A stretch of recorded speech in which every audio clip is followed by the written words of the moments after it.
제가 코로나 팬데믹 때 공교롭게 미국에 연구년을 가서 좀 고생을 많이 했는데요.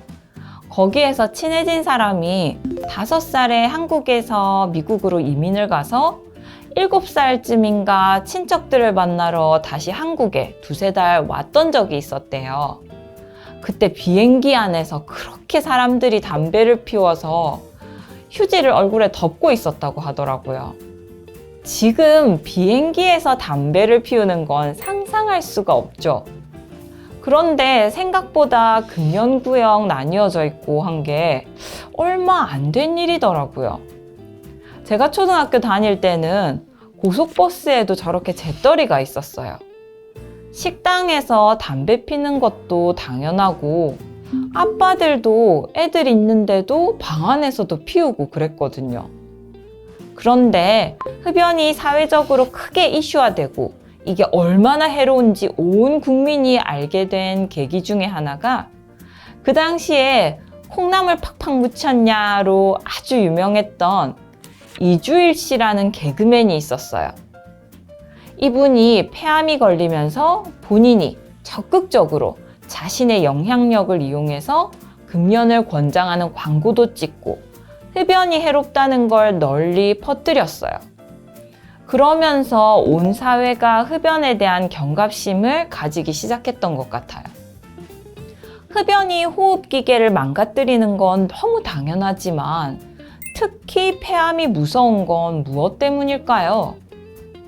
폐암은 다른 갑상선이나 위암에 비해 상대적으로 생존율이 매우 낮은 편입니다. 그리고 암 예방에서 모두가 입을 모아 강조하는 것이 조기 발견인데요. 가장 초기에 발견했을 때 위암이나 갑상샘암, 대장암이 생존율이 90% 이상인 거에 비하면 폐암은 아주 초기에 발견해도 생존율이 낮은 편이고 2기, 3기로 진행되면 거기에서도 절반 이하로 생존율이 뚝뚝 급격하게 떨어집니다. 그 이유가 뭘까요? 폐암은 재발이나 전이가 많고 완치율도 다른 암에 비해 낮은 편이기 때문입니다. 게다가 더 안타까운 것은 초기에 진단되어 수술이 가능한 환자가 20%가 채 되지 않는다는 거예요. 1기에 그나마 70%에 가까운 생존율을 보였지만 그나마도 2기부터 벌써 50%도 되지 않는 급격한 저하를 보입니다. 대개 다른 암들은 이 정도는 아니거든요. 저도 폐암 이야기만 하면 생각나는 게 제일 가까운 친구 어머니께서 폐암을 진단받고 수술하셨어요. 그나마 수술이 가능해서 안심이다 했는데 시간이 지나니까 결국 전이가 생기고 진행이 되더라고요. 특히나 뼈에 전이가 되니까 여러 군데가 쉽게 골절이 돼서 마지막에는 일어나서 앉지도 못하시고 돌아가셔서 너무 마음이 아팠습니다. 그 몇 년의 투병 기간 동안 자기 일도 해야 하고 엄마에게도 최선을 다하고 싶어서 힘들어하는 친구 모습도 감히 안타깝다는 단어로 설명할 수 없을 정도였고요. 그 과정은 겪어보지 않은 사람은 말하기 힘든 것 같아요. 그러면 초기 진단이고 뭐고 다 필요 없는 거 아니냐 하면 절대 그런 말이 아닙니다. 아이러니할 수도 있지만 그래서 더더욱 폐암은 조기 진단에 대한 노력이 중요합니다. 그나마 수술이 가능하고 어느 정도 생존에 대한 가능성이라도 있으려면 꼭 조기 진단, 조기 치료가 중요하기 때문입니다. 예를 들면 갑상샘암은 2기, 3기에 발견해도 생존율이 90%예요. 그런데 폐암은 3기에 발견되면 생존율이 10%가 채 안 됩니다. 그렇게 생각하면 폐암의 조기 진단이 왜 더 중요한지 아시겠죠? 진단은 주로 가슴 엑스레이나 CT를 찍어서 덩이 같은 게 보인다 싶으면 그걸 조직 검사로 확인하는 순서로 이루어집니다. 근데 우리가 폐암 하나 예방하겠다고 증상도 없는데 매년 따로 병원에 가서 엑스레이 찍고 CT도 찍어보고 하는 사람은 없을 것 같아요. 그래서 제가 항상 감사하면서 꼬박꼬박 받는 것이 2년마다 하는 국민건강검진입니다. 추가로 직장에서 직장인 검진 해주면 저는 그것도 꼭 챙겨서 받아요. 엑스레이 찍고 피랑 소변 좀 뽑아서 검사하는 거 이거 뭐 소용이 있겠나? 뭐 마지막에 의사가 별소리 해주지도 않더라 하고 시큰둥하신 분들도 계시는 거 압니다. 하지만 간단한 엑스레이와 피검사 결과에서라도 우리가 이상하다 정도만 느낄 수 있어도 추가로 검사할 수 있는 큰 정보가 되는데 이게 몸에 이상이 있는 걸 파악하는 데 많은 도움이 됩니다. 그러니까 국가검진은 꼭 챙겨서 받으시길 바랍니다. 이렇게 사진검사와 조직검사에서 폐암이 확진이 되면 수술로 제거할 수 있으면 하고 항암과 방사선 치료를 하게 됩니다. 폐암 예방 꼭 하고 싶다는 마음이 드시죠? 그 원인 중에 가장 큰 것은 단연코 흡연입니다. 자기만 걸리는 것도 아니고 주변의 간접 흡연으로 다른 사람까지 걸리게 하니까 흡연만큼 민폐인 원인도 없습니다. 그 외에 폐암을 유발하는 물질을 흡입한다거나 사회가 고령화가 되면서 노인에서 폐암 환자가 증가하면서 폐암은 지속적으로 증가 추세에 있습니다. 하지만 다시 한번 말씀드리지만 폐암을 예방할 수 있는 것 중에 확실하게 밝혀진 것은 오로지 금연입니다. 90% 정도의 폐암이 금연으로 예방이 가능하다고 하고요. 게다가 담배에는 다른 발암물질까지 범벅이 되어 있으니까 아예 처음부터 특히 청소년 시기에 흡연을 시작하지 않도록 해야 합니다. 폐암뿐만 아니라 다른 암을 예방하는 데 있어서도 확실한 원인으로 밝혀진 것은 오로지 흡연입니다.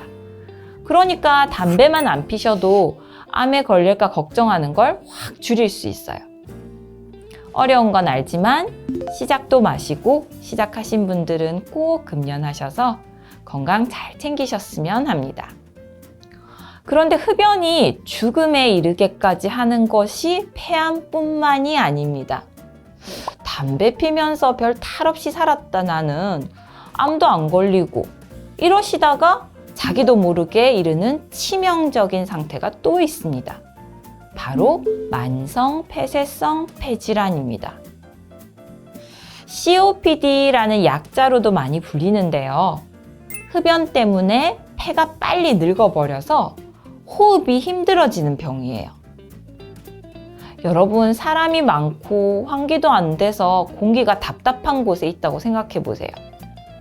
잠시만 있어도 어지럽고 빨리 나가고 싶으신 경험 다들 있으실 거예요. 그런데 그런 상태로 매 순간 영원히 살아야 한다고 생각해 보시면 COPD가 얼마나 끔찍한지 조금이나마 상상하실 수 있을 것 같습니다. 그렇다고 그거 어디 가서 어떻게 진단받는 거예요? 나도 좀 숨 쉴 때 갑갑한데 COPD인가? 하고 너무 걱정하실 필요는 없습니다. COPD는 디스크나 암처럼 사진에서 뭐가 보인다 해서 조직 검사에서 뭐가 나오면 확진되는 그런 병명이 아닙니다. 증상, 진찰, 방사선 사진, 폐기능 검사까지 종합해서 진단하는 거예요. 근데 겉으로 보기에 특징이 있어요. 바로 술통형 흉곽입니다. 원래 흉곽이 앞 뒤로는 납작하고 옆으로 길잖아요. 그런데 숨쉬기가 힘드니까 흉곽을 과다하게 팽창시키면서 흉곽이 앞 뒤가 늘어나요. 그러면 전체적으로 술통같이 둥근 흉곽 모양이 되겠죠. 숨도 얕게 빨리 쉬고 길게 내뱉게 됩니다. 이런 모습이 보인다. 그런데 지금 흡연을 하고 있거나 흡연을 했던 적이 있다 하는 사람에서 COPD인가 의심해 볼 수 있습니다. 의심이 되면 폐기능 검사를 해봐서 폐활량을 보고 진단을 하게 됩니다. 폐활량이 전체적으로 줄어있나요? 하고 생각하실 텐데 그것보다는 우리는 정상적으로 훅 하고 숨을 내쉬면 들이신 만큼 시원하게 숨이 나오잖아요. 그런데 COPD 환자는 숨이 잘 안 내쉬어져요. 그래서 후 하고 내쉬어도 들이신 숨의 반 정도만 나오는 거예요. 내쉬기가 힘드니까 볼을 잔뜩 부풀리고 입을 동그랗게 말아서 길게 숨을 내뱉게 됩니다. 그래도 괜찮네. 숨 들이쉬는 거는 괜찮다는 얘기잖아. 하고 생각하시면 오산이에요. 옛날에 드래곤볼이라는 만화책에서 무술대회 중에 한 명이 상대방 어디를 눌렸나 하니까 눌려진 애가 숨을 들이쉴 수만 있고 내뱉을 수가 없게 돼서 진 장면이 있었는데요. 이게 얼마나 괴로운가 싶어서 어릴 때 그것 따라서 숨을 계속 들이쉬어 봤어요. 그랬더니 생각보다 연속으로 10번을 못 들이쉬고 너무 답답하고 괴로운 거예요. 그래서 이렇게 잔인한 거구나.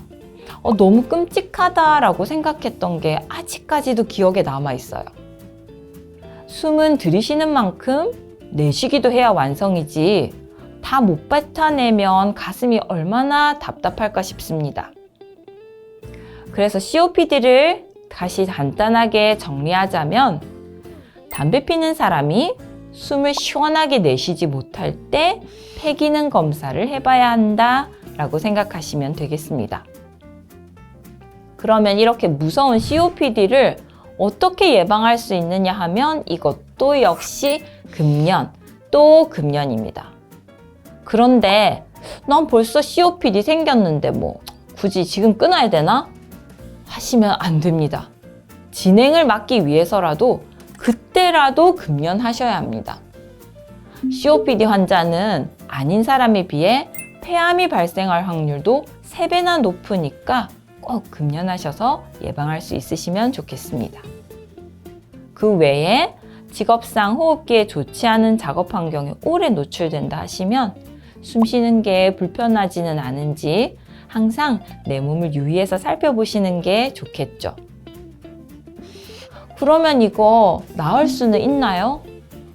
안타깝지만 낫는다기보다는 더 나빠지지 않고 살아갈 수 있는 그런 치료를 하게 됩니다. 숨을 잘 쉬게 해주기 위해서 기관지 확장제로 기관지의 근육을 이완시켜 주거나 스테로이드로 급성으로 악화되는 걸 막아주기도 합니다. 하지만 스테로이드는 골다공증이나 부종 같은 부작용이 생길 수 있기 때문에 계속 쓰지는 못하고 증상이 갑자기 악화될 경우에 그 시간만 막기 위해서 쓰는 경우가 많아요.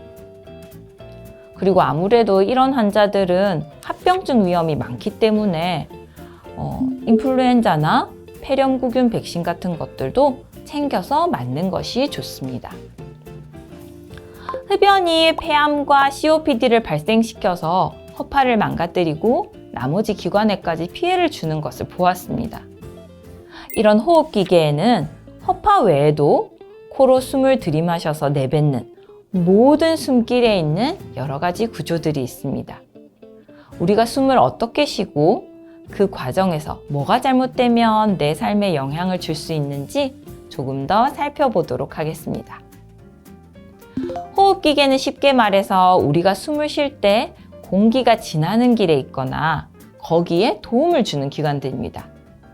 코로 숨을 마시고 인두, 후두를 지나 기관을 통과해서 허파에 도달해 거기에서 필요한 기체를 교환하고 온몸으로 산소를 운반하게 되죠. 그때 우리 가슴 안의 공간은 숨을 들이쉬고 내쉴 때마다 가슴이 들렸다 내려갔다 하면서 숨쉴 공간이 커지고 작아지는 것을 반복합니다. 그 운동을 주도하는 것이 바로 갈매기살 부위라고 했던 가로막이지요. 이렇게 호흡기계가 구성되어 있습니다. 다음 시간에는 이 숨길을 따라 몸이 어떻게 일을 하고 있고 그게 어떻게 우리 생활에 영향을 주는지를 살펴보도록 하겠습니다. 감사합니다.